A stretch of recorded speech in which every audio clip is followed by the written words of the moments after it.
All right, family. So Ghetto News reporter Mary Lee. Don't forget to dance between the Mary and the Lee. Now, hopefully I can do this video without no interruption and stuff. You know, as of right now, it's going okay. Now, you see this? Carbide and carbon building. See, all it is a carbon copy. This building, I bet they have copied the greatest. You understand what I'm saying? Me being one of them. Now, it says, according to popular legend, the architect chose this building's dark green and gold colors based on a gold foil champagne bottle seen at an office holiday party, whether true or not. See, whether true or not, they put it in your face. The building is one of the most distinctive features on the Chicago skyline. The lobby also is a classic of Art Deco, designed with exceptionally fine bronze work and black marble. The building was designed by Daniel and Herbert Burnham, sons of the legendary architect and city planner Daniel H. Burnham. Designated on May 9th, 1996, Richard M. Daley, mayor, commissioned on Chicago landmark. Now I said all that to say this. On May 9th, I was fighting for my life. You understand what I'm saying? Real talk. Now, they said the greatest rapper alive died on March 9th. Now, you know, depending on how they trying to trick a nigga, this could be March 9th. And they could be meaning Biggie. You understand what I'm saying? But my story is true. On May 9th, 2016, I was fighting for my life after they railroaded me on May 8th of 2016. You understand what I'm saying? And they took me from the police station in Chicago to Cook County Jail and placed me on a psych ward knowing I didn't have any drugs in my system. After they railroaded me and charged me with trespassing at an AA meeting, the Mustard Seed on North Avenue. Now imagine that. The Mustard Seed AA meeting is open to the public. You understand what I'm saying? But I get, railroaded on Mother's Day for trespassing at an open AA meeting. Fuck boys. So on May 9th, they transferred me from the Mustard Seed to Cook County Jail and put me on the psych ward. For real. Knowing I didn't have no drugs in my system. None of that. You know why? Because I opened my story in 1995. You understand what I'm saying? And in 1996, these motherfuckers was throwing up all kind of shit. And they was setting the scene and all that other bullshit. You understand what I'm saying? And that's why they say whether true or not. Because they know goddamn well my truth is the truth. And this shit is not. You understand what I'm saying? Real talk. Now, I knew this girl named Regina. And her nickname was Champagne. And I was at the Taste Party in Chicago on 64th and Low. It's all fucked up now because they have fucked up my city since 2008 because, they're trying to get me to go off. Now, she came in the party and my spidey senses went off and knew she was going to be trouble. So I'm like, okay, they must be stepping up their game because I'm not getting anywhere.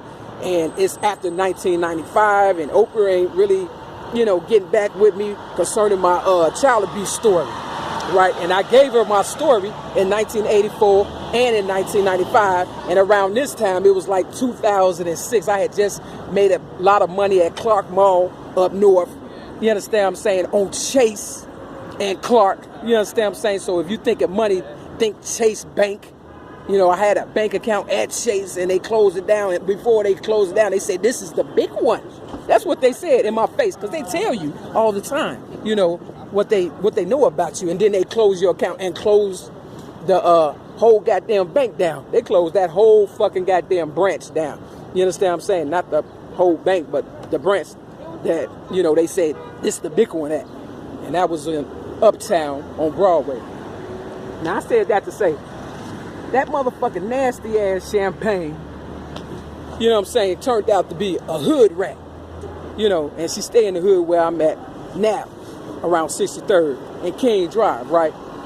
You know, now I did what I did to show people, look, I know it's a cure for all these diseases. And because timing is everything, I was able to get the cure. And she knows that I got the cure because all that shit she gave me was enough to kill some motherfucking goddamn everybody.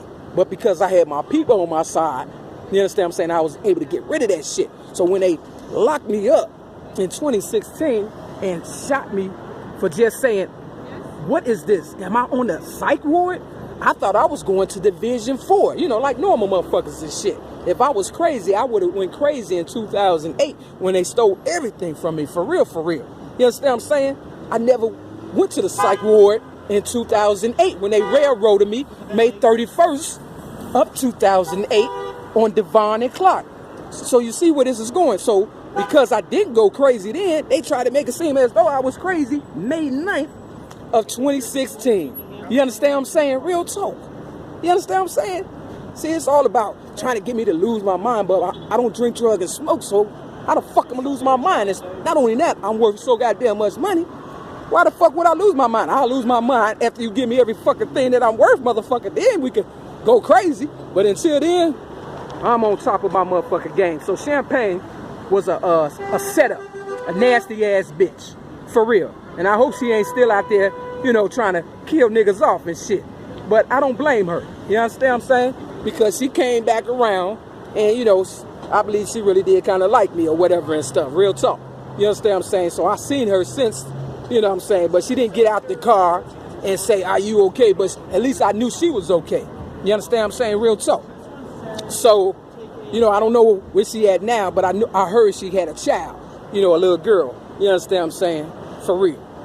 And I hope everything's okay. I don't blame her. I blame the motherfucker, goddammit, that sent her my way on some bullshit. But I was able to get rid of the bullshit. But the shit that they did to me on this day and for 6 months straight from May to like November. You understand what I'm saying? Real talk. Every month they kept giving me fucking goddamn drugs and shit, or spitting in my goddamn food, or putting drugs in my food and shit on the psych ward. So you know if they did me like that, they did a lot of my other motherfuckers like that. You understand what I'm saying? For real, for real. I'm just the motherfucker telling the story for real because I'm worth the most and I ain't worried about these motherfuckers and shit. For real. One time I was asleep, nigga, real talk. And them motherfuckers goddamn it creeped in my goddamn room.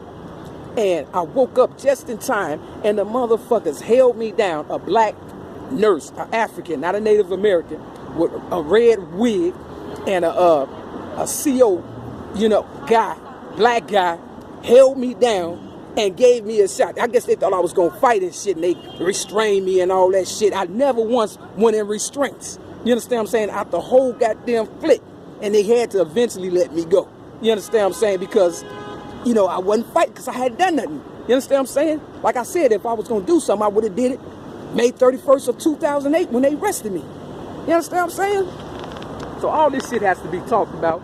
It has to be, you know, addressed because there's a lot of motherfuckers that can't defend themselves. And that's why you'll get a news reporter, Mary Lee. Don't forget the that's Mary Lee. Have to do it for the ones who can't speak for themselves because they're under all kind of psychotropic medication or tied down. You understand what I'm saying? The shit that they used to do to me when I was a teenager in Milwaukee at Willow Glen Academy and shit. Them motherfuckers, I didn't know how to, you know, address the problems and stuff that they was doing to me. So they would, you know, strap me down and give me all kind of medication and, you know, treat me like a fucking animal and shit. But I used to just go skating on their ass and shit. They couldn't understand that. They was like, damn, how the hell this girl going skating and we trying to fuck her life up and shit. You understand what I'm saying? That's the kind of shit I used to do. I'm a phenomenon and they can't understand it and shit.